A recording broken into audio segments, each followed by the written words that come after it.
Imagine stepping into a federal courtroom to fight a billion-dollar auto empire, and your opening statement is simply admitting you aren't a lawyer. This is the incredible, true story of a lone inventor who risked everything to prove he was right. Years after an accident damages his left eye, Robert Kearns is living a peaceful life with his wife, Phyllis, and their children. He teaches engineering, spends time with his family, and looks like the kind of man who is more comfortable solving problems in a basement than fighting powerful people in a boardroom. But during a drive in light rain, something small starts bothering him. The windshield wipers move back and forth nonstop, scraping across the glass again and again.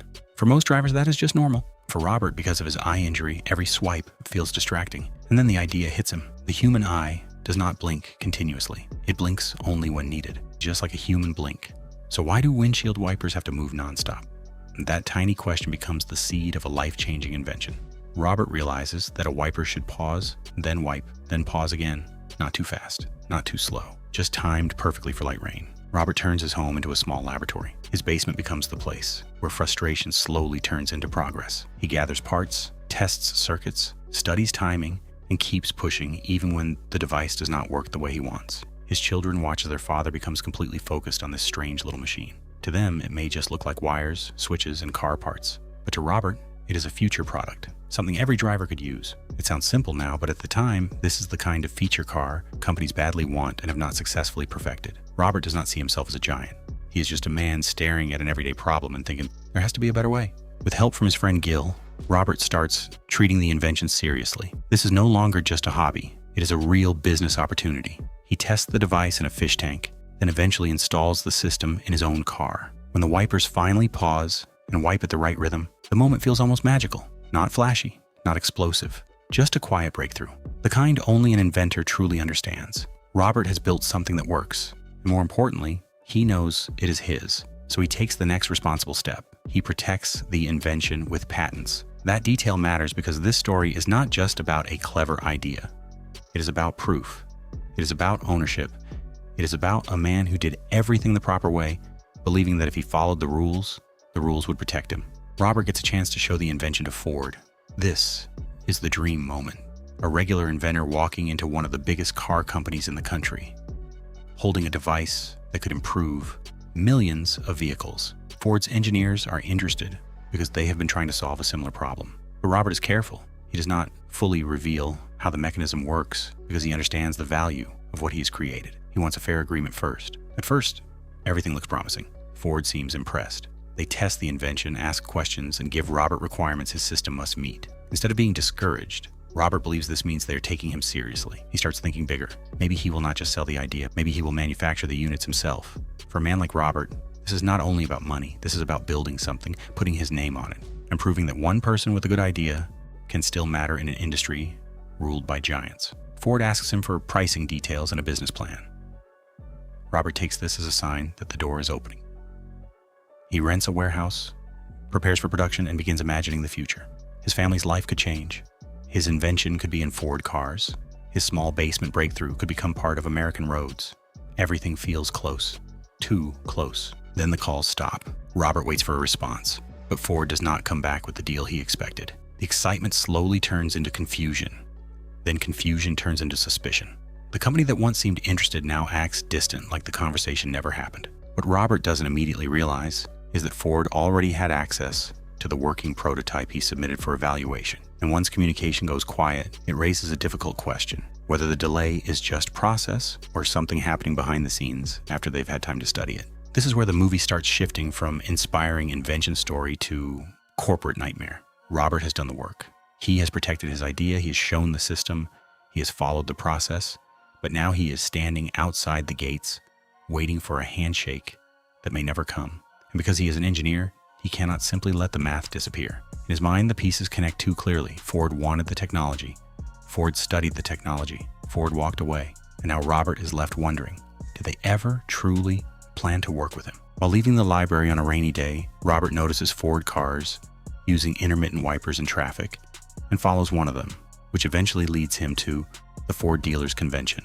Then comes the scene that changes everything. And there it is. Ford proudly presenting intermittent windshield wipers as a feature in their cars. The same idea, the same kind of solution, The thing he invented now being celebrated in public while he stands there as if he is invisible. This is the moment that hits like a punch, without anyone raising a hand. Robert does not just see a product, he sees his future taken from him. He sees the warehouse, the late nights, the patent papers, the promises, and the hope, all swallowed by a company powerful enough to act like the story began with them. The crowd sees innovation.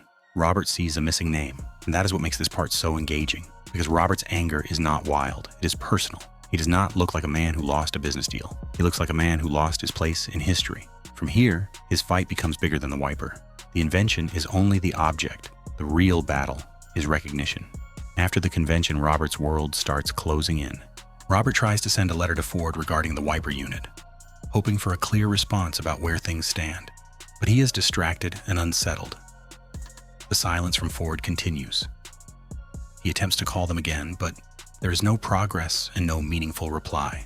He later talks to Gil about the delayed response, questioning why communication has slowed down after everything they've already done. Still uneasy, Robert begins investigating on his own.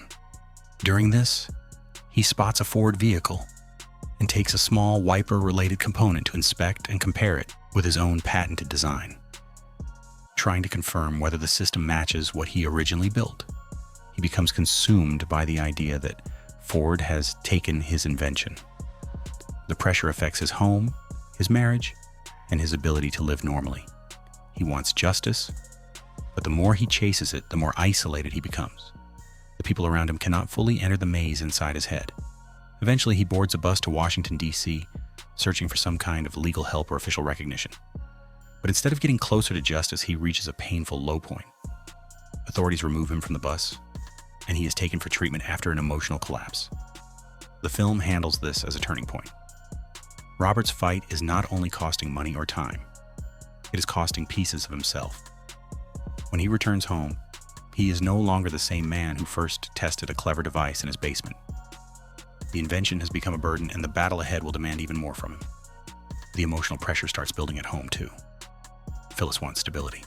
The children need their father present. But Robert's mind keeps returning to the invention. Every unanswered call feels like a small warning. Every delay feels like a door closing. And the more people tell him to move on, the more convinced he becomes that moving on would mean letting someone erase him. This is where the movie asks an uncomfortable question. If you are right, but proving it damages everything around you, how far should you go? Years pass, and Robert refuses to let the case disappear. He gathers documents, studies patents, and keeps pushing forward. But the legal fight moves slowly, and the people closest to him pay the price. Phyllis grows tired of living inside a battle that never seems to end. Their marriage begins to fall apart. His children, once excited by their father's invention, now have to watch him choose the fight again and again. This is the tragic heart of the movie. Robert is not shown as a perfect hero. He is stubborn, he is difficult, he is sometimes painfully focused on principle at the expense of peace. Ford representatives approach Robert before the trial with a settlement offer, trying to resolve the case out of court. The discussion is handled through their legal side, including their negotiator, often associated with Charlie. Robert listens to the offer, but he is firm. He states he will only accept under one condition, that Ford acknowledges him as the inventor. Without that recognition, he refuses to settle. The offer becomes a clear turning point in negotiations, showing the gap between financial compensation and recognition of credit. After this, Robert continues preparing for trial. His children are shown supporting him as he gets ready for the court proceedings, helping him organize and mentally prepare for the day in court. As the trial date finally arrives, the odds are stacked impossibly high against him. Ford's legal team is a formidable wall of highly paid, sharply dressed corporate attorneys with unlimited resources, prepared to bury Robert in complex legal technicalities. Robert, on the other hand, makes the unprecedented choice to walk into this federal courtroom completely alone. With no legal representation, he acts as his own counsel, representing himself pro se against a billion-dollar empire.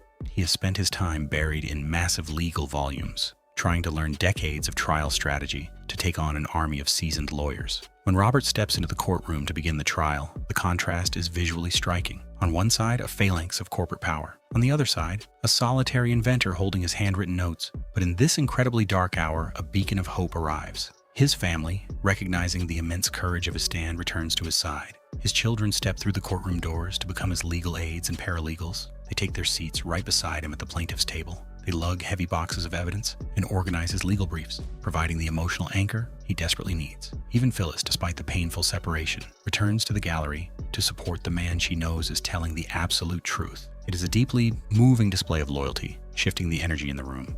Before we witness one of the most brilliant courtroom maneuvers in history, if you're fascinated by incredible true stories of regular people standing up to massive corporations, make sure to hit that subscribe button and like this video so we can keep bringing you these cinematic deep dives.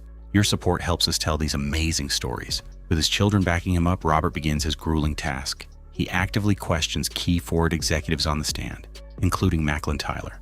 The corporate executives remain calm and dismissive, relying on their prepared narratives. They attempt to paint Robert as a misguided amateur, a man who simply didn't understand the realities of the automotive industry. But Robert holds his ground. He methodically presents his timelines, his patents, and his original designs. The trial becomes a grueling marathon of endurance, setting the stage for the defense to deploy their ultimate strategy to completely discredit Robert's status as an inventor. The courtroom reaches its breaking point when Ford brings in a highly qualified expert witness to dismantle Robert's claim. The expert argues that Robert's intermittent WIPER system is not a true invention, but simply a combination of basic, pre-existing electronic parts like capacitors, resistors, and transistors. Components anyone can freely access. On that basis, Ford claims there's nothing original enough to justify Robert's patent. The argument lands heavily with the jury, and it seems like Robert's case is slipping away. Then Robert stands for cross-examination. Instead of directly arguing technical points, he challenges the logic behind Ford's claim. He uses a simple analogy involving a book, pointing out that just as an author does not invent individual words, an inventor does not need to invent individual components. What matters is how those existing parts are arranged into something new.